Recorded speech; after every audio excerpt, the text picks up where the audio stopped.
Yo, yo, yo. Sir Lemon back at it again para sa panibagong video.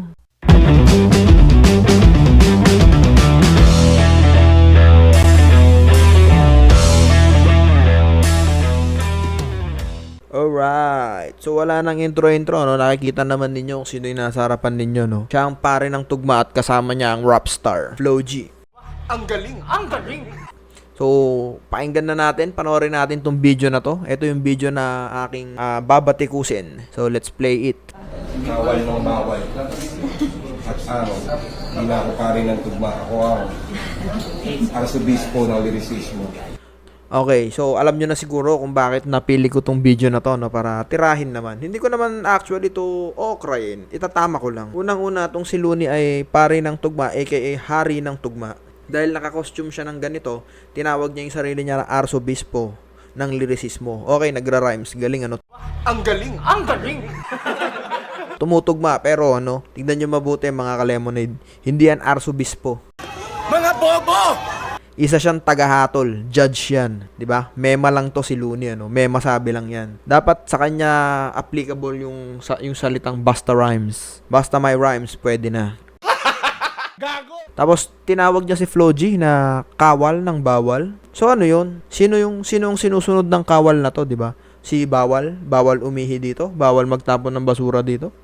Bawal pumarada dito. Gago! 'Di ba? Isip niyo yun, mga lemonade. Nito ko lang na-realize na tong si Looney talaga ay mema. Pero 10 years ago, nakitaan ko na siya ng potential ng pagiging mema. No? Mema sabi lang. So, eto, another evidence na nakalap ni Sir Lemon para masabing si Looney ay mema. Magaling lang tumugma pero magaan ng sulat. So, eto, pakinggan natin. Another evidence. Exhibit 101, Evidence 2, Looney the Mema. Wala ka na! Wala ka ng gasolina, kailangan mong bumusin na. Tinan mo, kanino mo ninakaw yung suot mo na kurtina. Yo, first 3 lines. Okay, first 2 lines himayin natin. Sabi ni Looney, wala ka ng gasolina. Second line, kailangan mong bumusina. Third line, saan mo ninakaw yung suot mo parang kurtina. First line, Looney, wala ka ng gasolina. Saan mo nakuha yan? Anong reference mo? Wala ka ng gasolina. Wala namang mga driver dyan. Wala naman sasakyan dyan, di ba? Saan mo nahugot yung una mong linya? Pangalawa, kailangan mong bumusina. Bakit siya bubusina, mga ka-lemonade? Explain nyo naman. Bakit niyang kailangan bumusina nung wala na siyang gasolina? Di ba? Third line, pwede pa, no? Bumanat ka. Yung suit parang kurtina.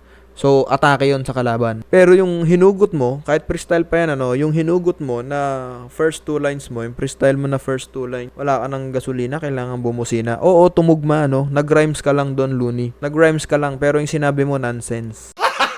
Gago! Nonsense yun. Hindi mo alam saan nanggaling yung bara, out of nowhere. Gusto mo lang siyang itugma dun sa third line mo na saan nanggaling yung suit mo, parang kurtina. Diba? Rhymes lang. Sabi ko nga sa inyo, mga ka-lemonade. Magaling lang siyang tumugma, pero nonsense yung sinasabi. Exhibit number 3, Evidence 003. Eto, yung sinabi niyang isa siyang arsobispo ng lirisismo. Tignan natin kung bakit niya nasabi.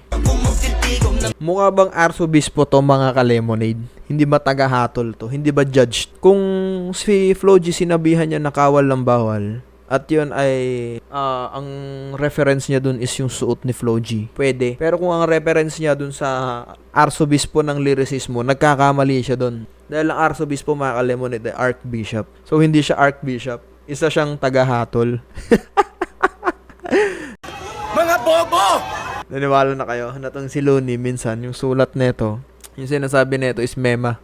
Walang kabuluhan, walang bigat, walang tira. Basta rhymes lang. So yun lang naman, mga ka-lemonade. Wala akong balak na masama dito, ano. Gusto ko lang sabihin yung mga napansin ko na bagay, ano, na masyado na kasing iniidolo. Kailangan masabi naman natin kung ano yung opinion natin, no? Kasi idol ko din to, si Looney. So, sana, pag nakita ni Looney tong video na to, hindi siya magalit, no? Huwag naman niya isiping inaaway ko siya. Tinatama ko lang yung mali niya, no? Si Looney, hindi yan arsobispo. Looney, tagahatol ka, ha? So, yun lamang, mga ka-lemonade. Hindi rin ako rapper, at lalong hindi ako arsobispo, at hindi rin ako tagahatol. Ako isang hamak na mema sabi lang, no? Mema content lang. Gago! So yun lamang, mga ka-lemonade. Sir Lemon out. Mag-iingat tayong lahat. Bye!